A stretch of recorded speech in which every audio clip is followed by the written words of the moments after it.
جن کے پاس اختیار ہے، جو ارباب اختیار ہیں، وہ یاد رکھیں کہ ان سے انصاف کا سوال سب سے پہلے کیا جائے. اللہ پاک کے پاس روز محشر ان کو جواب دے، وہ جواب دے ہوں گے اللہ پاک کے سامنے. کیا منہ لے کے جائیں گے؟ کہ پیسے، اثر و رسوخ، پریشر اور دیگر وجوہات کے تحت ان کے فیصلے نہیں آئے، ڈیلے کر دیے گئے. بے قصور پاکستان میں بہت رلتا ہے، وکیلوں کی فیسز، کورٹ کچہری کے چکر. غریب آدمی کا بیڑا غرق ہو جائے اگر وہ کورٹ کچہری کے چکر میں آ جائے. مشہور ہے نا پاکستان میں، اللہ کسی کو کورٹ نہ لے کے جائے، تھانے نہ لے کے جائے اور ہسپتال نہ لے کے جائے.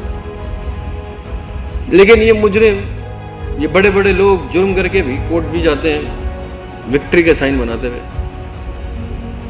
اور یہی سائن بناتے ہوئے باہر بھی آتے ہیں. ان کو فرسٹ کلاس ایون جیل بھی ملتی ہے، سہولیات بھی ملتی ہیں، اور یہ چھوٹ بھی جاتے ہیں.